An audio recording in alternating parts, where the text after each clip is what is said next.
Hello guys, welcome back again. Today we will discuss about group 17 elements. देखिए, group 17 elements को क्या बोला जाता है? हैलोजन फैमिली भी बोला जाता है। तो आज हम डिस्कस करेंगे ग्रुप 17 एलिमेंट्स का बेसिक इंट्रोडक्शन वीडियो है। तो उसमें देखेंगे कि ये जो ग्रुप 17 है इसमें कौन कौन से एलिमेंट्स इंक्लूड हैं, क्या याद करने की ट्रिक है, कैसे इलेक्ट्रॉनिक कॉन्फ़िगरेशन होता है उसका, और उसकी फ़िज़िकल प्रॉपर्टीज़ क्या क्या हैं, ये सारी चीज़ों को हम डिस्कस करेंगे। तो चलिए स्टार्ट करते हैं। तो सबसे पहले हम समझ लेते हैं कि ग्रुप 17 में कौन कौन से एलिमेंट्स इंक्लूड हैं। तो देखिए, ग्रुप 17 में जो एलिमेंट्स इंक्लूड हैं वो मैं यहाँ एक साइड से नोट कर रही हूँ। ग्रुप 17 में आता है फ्लोरीन, जिसका सिंबल होता है F। उसके बाद आता है क्लोरीन, जिसका सिंबल होता है Cl। देन आता है ब्रोमीन, जिसका सिंबल है Br। इसके बाद आता है आयोडीन, जिसका सिंबल है I। इसके बाद आता है एस्टाटाइन, जिसका सिंबल है At। तो ये सारे एलिमेंट्स इंक्लूड हैं ग्रुप 17 में। तो याद करने की ट्रिक क्या रहेगी? तो फिर कल बाहर आएगी आस्था। ठीक है, फिर से हो गया यहाँ पर फ्लोरीन, कल से हो गया क्लोरीन, बाहर ब्रोमीन, आएगी आयोडीन, आस्था तो हो गया एस्टाटाइन। ठीक है, तो इनको याद करने की ट्रिक क्लियर हो गई। फिर कल बाहर आएगी आस्था। अब देखिए, ग्रुप 17 में कौन कौन से एलिमेंट्स हैं ये आपको पता लग गया। इसमें फ्लोरीन आता है, क्लोरीन आता है, ब्रोमीन आता है, आयोडीन आता है और एस्टाटाइन आता है। अब फ्लोरीन का सिंबल क्या है? F, क्लोरीन का सिंबल Cl, ब्रोमीन का सिंबल Br, आयोडीन का सिंबल I एंड एस्टाटाइन का सिंबल At। इनके एटॉमिक नंबर को भी देख लेते हैं। देखिए, सबसे पहली बात कि हम इनको हैलोजन फैमिली क्यों बोलते हैं? क्योंकि सभी के यहाँ पर हैलोजन हैं। ठीक है, इनका एटॉमिक नंबर देख लेते हैं। तो फ्लोरीन का एटॉमिक नंबर होता है 9 और क्लोरीन का एटॉमिक नंबर होता है 17, ब्रोमीन का होता है 35, आयोडीन का होता है 53 एंड यहाँ पर जो एस्टाटाइन है इसका होता है 85।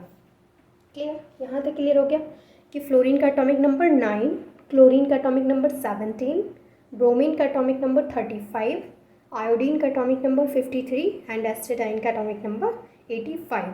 यहाँ तक क्लियर? अब देखिए, मैंने आपको सिर्फ इतना बताया अभी तक कि ग्रुप 17 में कौन कौन से एलिमेंट्स हैं और क्या उनकी ट्रिक है याद करने की, और उनका एटॉमिक नंबर क्या क्या है। हमने सिर्फ बेसिक चीज़ देखी है अभी कि ग्रुप 17 के अंदर कौन कौन से एलिमेंट्स हैं। तो आप देख चुके हैं ग्रुप 17 के अंदर ये सारे एलिमेंट्स हैं और इनके सिंबल्स भी देख चुके हैं। ये सभी इनके सिंबल्स हैं और इनकी जो एटॉमिक नंबर हैं वो यहाँ हैं। ठीक, देखिए, सबसे पहले हम जान लेते हैं कि जो ग्रुप 17 में जो भी एलिमेंट्स हैं इनका इलेक्ट्रॉनिक कॉन्फ़िगरेशन किस तरीके से कर सकते हैं। इसके बाद हम देखेंगे इसकी एटॉमिक रेडियस क्या होती है, आयोनाइजेशन पोटेंशियल, इलेक्ट्रोनेगेटिविटी, सारे टॉपिक्स को डिस्कस करेंगे। फर्स्ट हम डिस्कस करेंगे कि ये जो एलिमेंट्स हैं इनका इलेक्ट्रॉनिक कॉन्फ़िगरेशन कैसे कर सकते हैं। तो इनका इलेक्ट्रॉनिक कॉन्फ़िगरेशन करने से पहले हम देख लेते हैं नोबल गैसेस के बारे में, जो कि helium, neon, argon, krypton, xenon and radon. ये नोबल गैसेस के बारे में मैं क्यों बता रही हूँ, मैं अभी बताऊँगी। क्योंकि नोबल गैसेस की हेल्प से ही हम क्या करेंगे, इन एलिमेंट्स का इलेक्ट्रॉनिक कॉन्फ़िगरेशन करेंगे। ठीक है, तो देखिए, हीलियम का जो एटॉमिक नंबर होता है वो 2 होता है, नियोन का 10 होता है, आर्गन का 18 होता है, क्रिप्टोन का 36 होता है, ज़ेनॉन का 54 होता है एंड रेडोन का 86 होता है। क्लियर है यहाँ तक? ये सारी चीज़ें आप नोट कर लीजिए। मैंने क्यों बताया है अभी बताऊंगी, पेशेंस रखिए। आपने ये सारी चीज़ें नोट कर ली हो तो मैं इनको यहाँ से रेज कर देती हूँ, उसके बाद मैं आपको बताती हूँ। ठीक है, देखिए, एक तो हमारे पास तरीका है, हम इसका इलेक्ट्रॉनिक कॉन्फ़िगरेशन कर सकते हैं 1s2, 2s2, 2p5। एक तो हमारे पास ये तरीका है 2 2 4, 4 एंड 5 हो गया 9। ठीक है, एक तो हमारे पास ये तरीका है, हम इस तरीके से कर सकते हैं। लेकिन यहाँ पर 9 है, एटॉमिक नंबर कम है तो हमने ऐसे कर लिया। लेकिन यहाँ पर जब 85 है तो हम कितना लंबा वाला करेंगे। तो इस वजह से मैंने आपको नोबल गैसेस नोट कराई थी कि हम यहाँ पे जो 85 आएगा तो इस सिचुएशन में बहुत ज़्यादा लेंदी हो जाएगा इलेक्ट्रॉनिक कॉन्फ़िगरेशन। तो हम उसको शॉर्ट फॉर्म में लिख लेंगे with the help of inert gases, जो कि मैंने अभी आपको नोट करवाई थी। Helium, neon, argon, krypton, xenon, radon, उनकी हेल्प से करेंगे। देखिए कैसे, तो मैंने अभी आपको बताया था, जो हीलियम है मैं यहाँ फिर से नोट कर देती हूँ। आपने नहीं किया होगा तो देखिए, हीलियम, नियोन, आर्गन, काइटिन था, क्रिप्टोन जिसका 36 था। मैं इतना ही नोट कर रही हूँ, उसके बाद बताती हूँ, ठीक है। अब देखिए क्या होगा यहाँ पे, यहाँ पर सबसे पहले हीलियम का, जैसे मैंने अभी आपको बताया, हीलियम का कितना है 2, हीलियम का है 2। तो हम क्या करेंगे कि ये जो 2 है 1s2, इसकी जगह पे हम यहाँ पे हीलियम को यूज़ कर लेंगे। तो हम जो फ्लोरीन है इसका जो इलेक्ट्रॉनिक कॉन्फ़िगरेशन है वो एक तो इस तरीके से कर सकते हैं, और दूसरा हम क्या कर सकते हैं, यहाँ पर ले लेते हैं हीलियम। तो 1s2 की जगह पे क्या आ गया, हीलियम, और उसके बाद का जो भी है वो सेम लिख देंगे, 2s2 2p5। क्लियर, कैसे लिखेंगे, देखिए आप क्लोरीन का करेंगे, यहाँ तो आपको लग रहा है कि यहाँ भी सेम आ रहा है, यहाँ भी सेम आ रहा है, कौन सा शॉर्ट फॉर्म है, कोई भी शॉर्ट नहीं लग रहा है। लेकिन जब आप इसका करेंगे तो आपको समझ में आएगा कि हाँ ये वाकई शॉर्ट फॉर्म है। देखिए कैसे, अब हम क्लोरीन का करेंगे तो हम यहाँ पे हीलियम नहीं लेंगे, इसके आगे क्या है, नियोन, तो हम यहाँ पर नियोन लेंगे। तो हम यहाँ पर नियोन लेंगे, तो क्लोरीन का एटॉमिक नंबर कितना है 17, और नियोन का कितना है एटॉमिक नंबर 10। तो 10 तो यहाँ पे फिल हो गया, कितना बचा 7। उसके बाद हम क्या करेंगे, 3s2 एंड 3p5। तो यहाँ पे 10, 5 15 एंड 2 17। तो इसका हो गया क्लोरीन का। क्लियर, उसके बाद हम करेंगे ब्रोमीन का। तो ब्रोमीन का कैसे कर सकते हैं हम, ब्रोमीन के लिए हम यहाँ पर नियोन नहीं लेंगे, अब क्या लेंगे, हीलियम लिया, नियोन लिया, अब लेंगे हम आर्गन। आर्गन का कितना होता है 18, तो 18 फिल हो गया। उसके बाद हम क्या लेंगे यहाँ पे 3d10, कितना हो गया 28। उसके बाद हम लेंगे यहाँ पर 4s2 एंड 4p5। देखिए 28 हो गया था, 2 30 एंड 5 यहाँ पर आ गया, तो क्या हो गया 35। क्लियर हो यहाँ तक। अब आयोडीन में क्या लेंगे हम, क्रिप्टोन को। तो क्रिप्टोन हम यहाँ पर नोट कर लेंगे, क्रिप्टोन का कितना होता है 36, क्रिप्टोन का होता है 36। तो हम यहाँ पे क्या लेंगे 4d10, कितना हो गया 46। उसके बाद हम लेंगे 5s2 48। उसके बाद हम लेंगे 5p5। 48 प्लस 5 कितना होता है 53। उसके बाद जिनोन का कितना होता है 54। तो हम यहाँ पर क्या लेंगे जिनोन। अब देखिए यहाँ हम क्या लेंगे, यहाँ पर हम लेंगे जिनोन।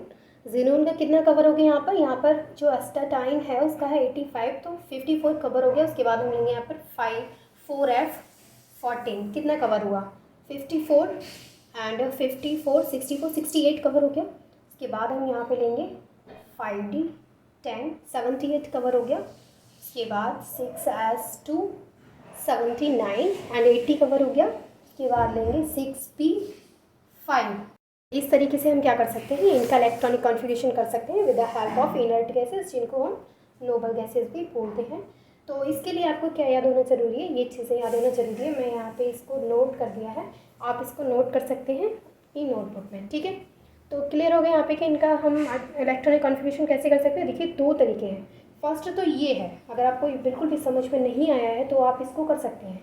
बस इसमें ये है कि जब आप इसको करेंगे तो लेंदी हो जाएगा, बाकी कुछ नहीं है। जैसे अभी हमने ये इतना शॉर्ट फॉर्म में कर दिया है एस्टेटाइन का, जबकि 85 है। सोचिए इस तरीके से करते तो कितना लेंदी हो जाता। तो हमने क्या किया है, इनर्ट गैसेस जो नोबल गैसेस हैं उनकी हेल्प से इसको शॉर्ट फॉर्म में कर दिया है। तो आपकी मर्जी है, अगर आपको ये वाला अच्छा लग रहा है आप ये कर सकते हैं, ये वाला अच्छा लग रहा है ये कर सकते हैं। ये टाइम टेकिंग है, ये जल्दी हो जाएगा, बस इतना सा फ़र्क है, बाकी दोनों ही सेम है, ठीक है। तो क्लियर हुआ। आगे हम इसकी नेक्स्ट प्रॉपर्टीज़ की बात करते हैं। देखिए अब हम बात करते हैं इसकी एटॉमिक रेडी की।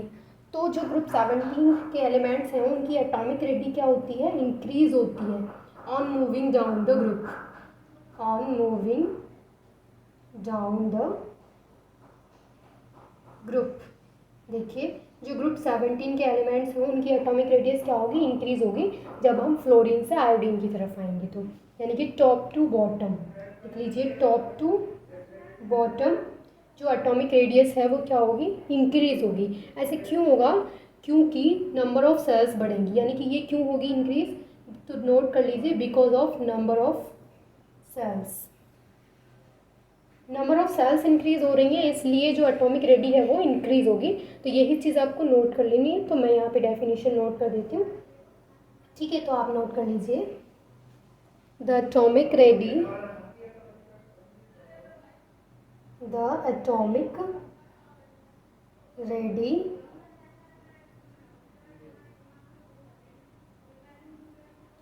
इसकी जो एटॉमिक रेडी है वो क्या होगी, इंक्रीज होगी।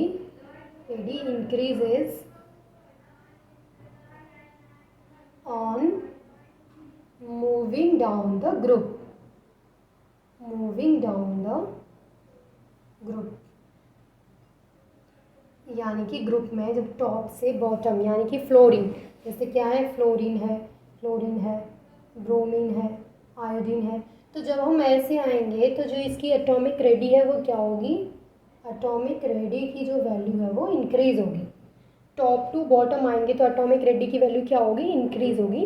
तो यही चीज़ नोट कर लेनी है, the atomic radii increases on moving down the group because of number of shells, because of number of shells, क्योंकि जब हम डाउन द ग्रुप आएंगे तो नंबर ऑफ सेल्स भी क्या हो रही हैं, इंक्रीज हो रही हैं। तो नंबर ऑफ सेल्स की वजह से जो इसकी एटॉमिक रेडी होगी वो भी इंक्रीज होगी। क्लियर हुआ।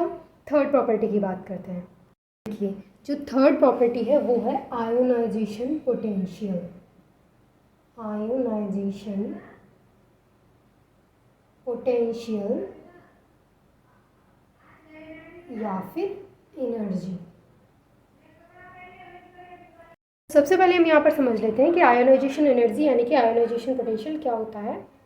तो ये वो एनर्जी है, कोई भी, जैसे कोई भी ये है हमारे पास एटम और ये इसकी क्या है, यहाँ पर ये इलेक्ट्रॉन है, तो ये इस इलेक्ट्रॉन को रिमूव करने के लिए जो एनर्जी हमें यहाँ पर देनी पड़ेगी, यानी कि the energy required to remove the electron of an isolated atom is known as ionization energy और आयोनाइजेशन पोटेंशियल। यानी कि वो एनर्जी जो इस इलेक्ट्रॉन को रिमूव करने के लिए रिक्वायर्ड होगी, उस एनर्जी को आयोनाइजेशन एनर्जी कहते हैं। बात करते हैं कि इसकी आयोनाइजेशन एनर्जी क्या होती है। जब ग्रुप 17 के एलिमेंट्स में टॉप टू बॉटम आते हैं तो क्या फ़र्क पड़ता है इसकी आयोनाइजेशन एनर्जी पे।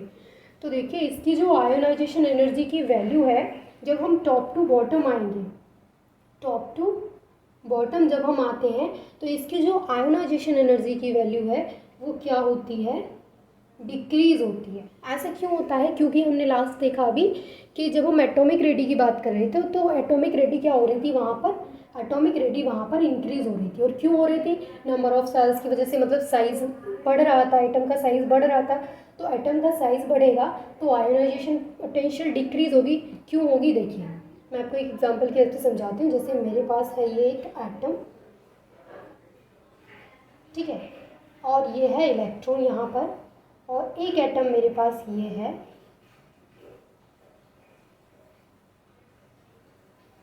और ये यहाँ पर इलेक्ट्रॉन। आप देखिए यहाँ पर जो न्यूक्लियस है वो इलेक्ट्रॉन को अपनी तरफ खींच रहा है, इसका न्यूक्लियस इस इलेक्ट्रॉन को अपनी तरफ खींच रहा है, इसका न्यूक्लियस इस इलेक्ट्रॉन को अपनी तरफ खींच रहा है। तो अब यहाँ पे जो एनर्जी रिक्वायर्ड होगी, बताइए कौन से में एनर्जी ज़्यादा रिक्वायर्ड होगी।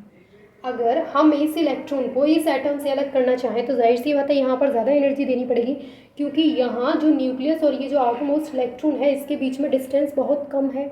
बहुत कम डिस्टेंस होने की वजह से ये क्या कर रहा है, ये इस इलेक्ट्रॉन को अपनी तरफ अट्रैक्ट कर रहा है, अपनी तरफ खींच रहा है। तो यहाँ पर हमें ज़्यादा एनर्जी देनी पड़ेगी। जो आयोनाइजेशन पोटेंशियल की वैल्यू होगी यहाँ पर वो ज़्यादा होगी, यहाँ पर मोर होगी अगर इस तरीके का केस आता है। और वहीं अगर हम इसकी बात करें तो यहाँ पर जो ये जो इलेक्ट्रॉन है इसका न्यूक्लियस से डिस्टेंस बढ़ गया है, तो यहाँ पर हम इसको ईजिली खींच के ले जा सकते हैं, यानी कि यहाँ से इलेक्ट्रॉन को ईजिली रिमूव किया जा सकता है। तो यहाँ पर जो आयोनाइजेशन पोटेंशियल की जो वैल्यू होगी वो लेस होगी। देखिए इसको एक और एग्जाम्पल की हेल्प से समझते हैं, अगर ऐसे क्लियर नहीं होगा तो ऐसे समझिए। देखिए सपोज कीजिए कि कोई एक छोटा बच्चा है, मैं यहाँ पर ये छोटा बच्चा बना दिया, ड्राइंग तो मेरी अच्छी नहीं है, बना दिया छोटा बच्चा। ये एक छोटा बच्चा है और ये एक बड़ा सा इसका घर है, ठीक है, ये इसका घर है, ड्राइंग मेरी अच्छी नहीं है, ठीक है। तो ये एक बच्चा है, ये इसका घर है। तो जैसे किडनैपर होते हैं, बच्चों को किडनैप करके ले जाते हैं, तो अगर ये बच्चा अपने घर में है, बच्चा अपने घर में है या फिर घर के पास है, ये जैसे बच्चे के घर के सामने की जगह है, तो यहाँ बच्चा सेफ है, यहाँ से इसको कोई किडनैप नहीं कर सकता है, क्योंकि यहाँ इसके घर वालों की इस पर नज़र है। वहीं अगर ये बच्चा यहाँ से हट के कहाँ चला जाता है, घर से थोड़ा सा दूर चला जाता है, जैसे घर से यहाँ आ गया, ठीक है, तो यहाँ जो किडनैपर है यहाँ पर, वो इजीली इस बच्चे को क्या कर सकता है, यहाँ से ले जा सकता है, ले जा सकता है कि नहीं। देखिए किडनैपर जब भी किडनैप करते हैं कहाँ से करते हैं, किसी के घर में से तो नहीं ले जाएंगे, यहाँ से ले जाएगा नहीं ले जाएगा, क्योंकि यहाँ पर उसका पूरे पेरेंट्स है, उसके पास पूरी फैमिली है, उसके पास कहाँ से ले जाएंगे जब वो अपनी फैमिली से दूर हो जाएगा। तो उसी तरीके से मैं आपको एटम में क्या समझाने की कोशिश कर रही थी, देखिए आयोनाइजेशन पोटेंशियल में आपको ये बता रही थी कि पहला जो मेरा एटम था वो ये था, फिर दूसरा मेरा काफ़ी बड़ा था, क्लियर, ऐसा वाला था। अब देखिए मैं आपको क्या समझाने की कोशिश कर रही हूँ कि यहाँ से जो इलेक्ट्रॉन है उसको निकालना इसलिए मुश्किल है क्योंकि वो अपने पेरेंट्स के पास है, यानी कि वो न्यूक्लियस उसको खींच रहा है। यहाँ पर डिस्टेंस कम होने की वजह से इनके बीच में जो अट्रैक्शन है, न्यूक्लियस इसको जो अट्रैक्ट कर रहा है वो ज़्यादा है, इस वजह से इसको ईजिली खींचा नहीं जा सकता है। सपोज कीजिए ये एक बच्चा है, ये एक घर है, यानी कि ये उसके पेरेंट्स हैं, तो यहाँ पर बच्चे और पेरेंट्स के बीच में काफ़ी डिस्टेंस आ गया है क्योंकि बच्चा कहाँ चला गया है, घर से दूर। तो यहाँ से जो किडनैपर है, यानी कि यहाँ से वो इजीली उसको किडनैप कर सकता है, ले जा सकता है। तो उसी तरीके से मेरे कहने का मतलब ये है कि जो आयोनाइजेशन पोटेंशियल है वो यहाँ पर हमें ज़्यादा एनर्जी देनी पड़ेगी। ज़्यादा एनर्जी मतलब अब बच्चे को जब वो घर से किडनैप करने की सोचेगा, घर के गेट से किडनैप करने की सोचेगा, तो जाहिर सी बात है बहुत सारा सोच समझ के आएगा कि घर वाले इधर देख रहे होंगे या फिर ऐसे चकमा दूंगा, मतलब कुछ भी सोचेगा, लेकिन बहुत सारी उसको साजिश करनी पड़ेगी अगर उसको घर से निकालना है तो बहुत सारी करनी पड़ेगी। और वहीं अगर वो कहीं बाहर है बच्चा तो उसको डर भी नहीं है कि उसके पेरेंट्स देख रहे हैं, वो इजीली उस बच्चे को वहाँ से ले जा सकता है। तो आई होप कि आपको ये क्लियर हो गई कि आयोनाइजेशन पोटेंशियल क्या होती है और क्यों डिक्रीज़ होती है। तो क्यों डिक्रीज़ हो रही है आयोनाइजेशन पोटेंशियल की वैल्यू टॉप से बॉटम आने पे क्यों डिक्रीज़ हो रही है, क्योंकि वहाँ पर साइज इंक्रीज़ हो रहा है, एटॉमिक साइज इंक्रीज़ हो रहा है। तो जो आउटर मोस्ट जो इलेक्ट्रॉन है उसका न्यूक्लियस से डिस्टेंस बढ़ रहा है, जिसकी वजह से ईजिली उसको रिमूव किया जा सकता है। तो जो ऊपर वाला जैसे कि टॉप टू बॉटम आएंगे तो फ्लोरीन क्लोरीन, तो फ्लोरीन का जो डिस्टेंस है वो कम होगा, तो यहाँ पर ज़्यादा एनर्जी देनी पड़ेगी, जो आयोनाइजेशन पोटेंशियल है ज़्यादा देना पड़ेगा, यहाँ पर उसकी वैल्यू कम हो जाएगी, नीचे आएंगे तो और कम हो जाएगी, नीचे आएंगे तो और कम हो जाएगी। तो इस तरीके से जो आयोनाइजेशन पोटेंशियल की वैल्यू है, यानी कि जो आयोनाइजेशन एनर्जी की जो वैल्यू है वो क्या हो रही है, डिक्रीज हो रही है। तो यही चीज़ आपको नोट कर लेनी है, the value of ionization energy decreases on moving down the group, clear, the value of ionization potential, देखिए दोनों एक ही बात है, आयोनाइजेशन पोटेंशियल या फिर ionization energy, the value of ionization potential decreases on moving down the group, on moving down the group, clear. जब हम top से बॉटम यानी टॉप टू बॉटम आएंगे तो जो आयोनाइजेशन पोटेंशियल की वैल्यू है वो डिक्रीज होगी। ऐसा क्यों होगा, I have already told you, clear हो गया। आगे की प्रॉपर्टी की बात करते हैं। फोर्थ प्रॉपर्टी है इसकी इलेक्ट्रोनेगेटिविटी, और ग्रुप 17 के एलिमेंट्स की जो इलेक्ट्रोनेगेटिविटी होती है वो टॉप टू बॉटम डिक्रीज होती है, यानी कि आपको ये नोट करना है यहाँ पर, the electronegativity decreases down the group, ठीक है। तो ये जो एलिमेंट है ग्रुप 17, इनकी जो इलेक्ट्रोनेगेटिविटी की वैल्यू है वो क्या होती है, डिक्रीज होती है। द इलेक्ट्रोनेगेटिविटी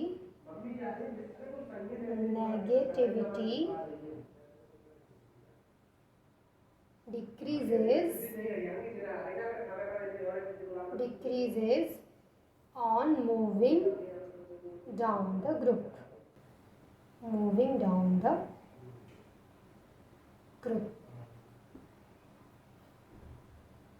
जो ग्रुप 17 के एलिमेंट्स हैं उनकी इलेक्ट्रोनेगेटिविटी की वैल्यू क्या होती है, डिक्रीज होती है on moving down the group, यानी कि अगर हम टॉप टू बॉटम यानी कि फ्लोरीन से अगर हम नीचे की तरफ आएंगे तो इनकी जो इलेक्ट्रोनेगेटिविटी की वैल्यू है वो क्या होगी, डिक्रीज होगी, ठीक है। अब देखिए यहाँ पर एक चीज़ नोट कर लेनी है आपको कि जो फ्लोरीन है, fluorine is the most electronegative element in the periodic table, most electronegative element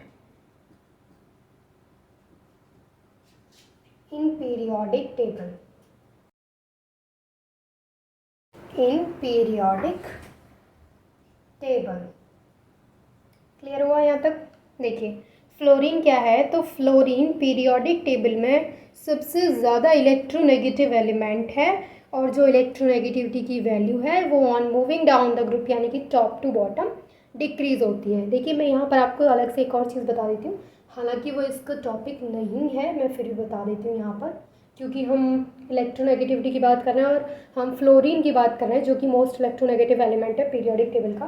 तो देखिए यहाँ पर एक और चीज़ FON, fluorine, oxygen and nitrogen, जब इन तीनों के साथ हाइड्रोजन बॉन्डिंग करता है, हाइड्रोजन जब fluorine, oxygen and nitrogen in तीनों के साथ बॉन्डिंग करता है तो हम बोलते हैं हाइड्रोजन बॉन्डिंग, हाइड्रोजन बॉन्डिंग। देखिए इसका टॉपिक नहीं है ये, इसका कोई लेना देना नहीं है इस टॉपिक से, लेकिन मैंने इसलिए बता दिया क्योंकि हम बात कर रहे थे कि फ्लोरीन क्या है, मोस्ट इलेक्ट्रोनेगेटिव एलिमेंट है। तो फ्लोरीन, ऑक्सीजन एंड नाइट्रोजन ये तीन क्या है, ये पीरियोडिक, जो पीरियोडिक टेबल है उसमें इनकी इलेक्ट्रोनेगेटिविटी ज़्यादा होती है, इसलिए जो हाइड्रोजन इन तीनों के साथ FON, fluorine, oxygen and nitrogen के साथ जब कभी भी बॉन्डिंग करता हुआ आपको नजर आए तो आप वहाँ बता सकते हैं कि यहाँ पर कौन सी बॉन्डिंग है, हाइड्रोजन बॉन्डिंग है।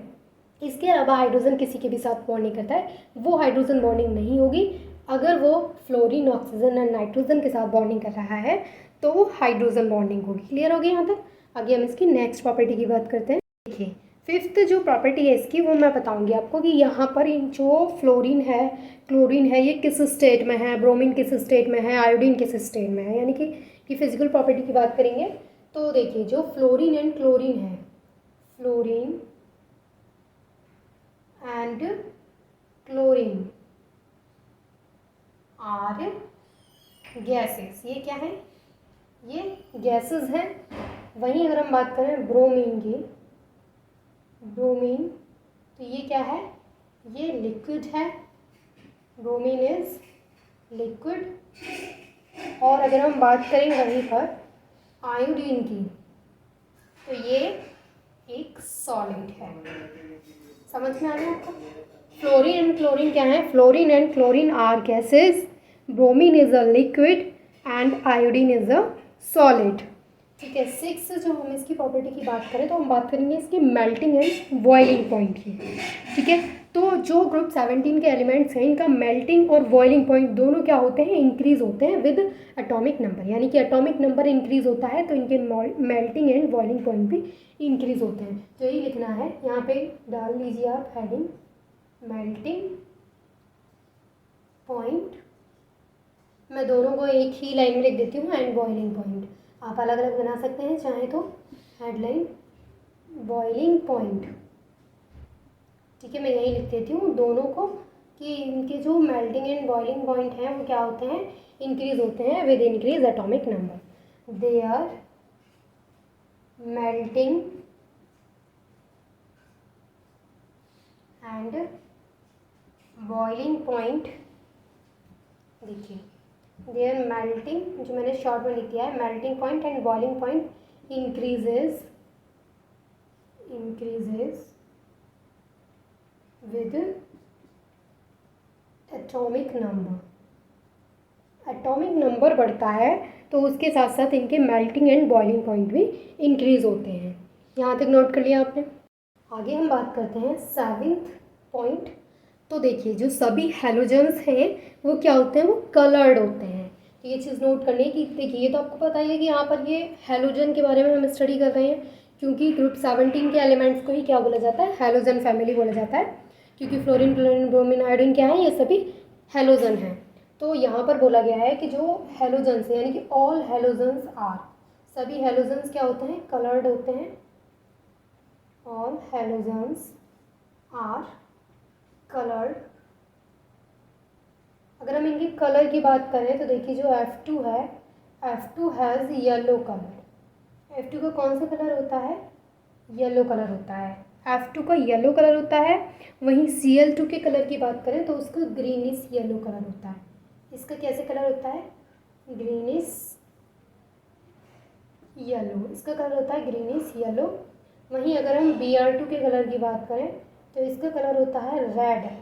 और हम बात करें आयोडीन यानी कि I2 के कलर की बात करें तो वो होता है वॉयलेट कलर का, वॉयलेट कलर। यहाँ तक क्लियर हो गया आपको? कि जो हेलोजन्स होते हैं वो कलर्ड होते हैं। F2 येलो कलर का होता है, Cl2 ग्रीनिश येलो कलर का होता है, Br2 ब्रोमीन जो होता है वो रेड कलर का होता है, I2 वो वायलेट कलर का होता है। यहाँ तक क्लियर। अब एक बार हम फिर से रिपीट कर लेते हैं जो भी हमने पढ़ा है। अब मैं 1 मिनट में आपको फिर से रिवाइज करा देती हूँ आज हमने क्या क्या स्टडी किया। फर्स्ट हमने स्टडी किया इसमें कौन कौन से एलिमेंट्स होते हैं। तो इसमें कौन कौन से होते हैं, फ्लोरीन, क्लोरीन, ब्रोमीन, आयोडीन, एसिटिन, ये इसमें एलिमेंट्स होते हैं। इनको याद करने की ट्रिक क्या है, फिर कल बाहर आएगी आस्था। ठीक, अब इनका इलेक्ट्रॉनिक कॉन्फ़िगरेशन कैसे होता है वो मैं आपको बता चुकी हूँ। अब इनकी जो एटॉमिक रेडियस होती है, जो एटॉमिक रेडियाई होती है वो क्या होती है, इंक्रीज़ होती है। एटॉमिक रेडियस क्या होती है, इंक्रीज़ होती है। क्यों होती है, नंबर ऑफ सेल्स इंक्रीज़ होते हैं, इस वजह से on moving down the group इसकी जो एटॉमिक रेडियस है वो इंक्रीज़ होती है।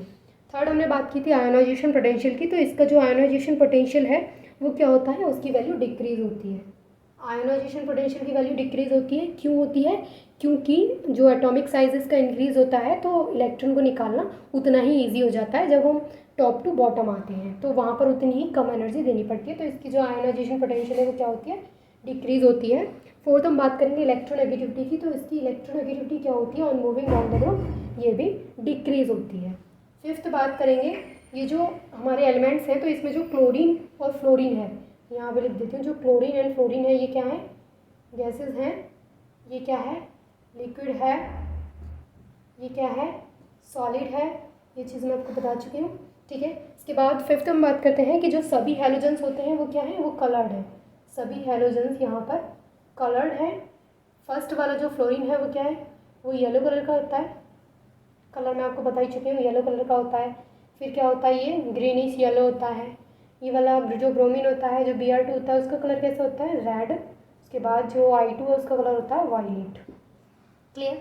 तो ये सारी प्रॉपर्टीज़ थी जो हमने डिस्कस कर ली हैं। आई होप कि आपको सारी प्रॉपर्टीज़ अच्छे से क्लियर हो गई होंगी। And thanks for watching this video.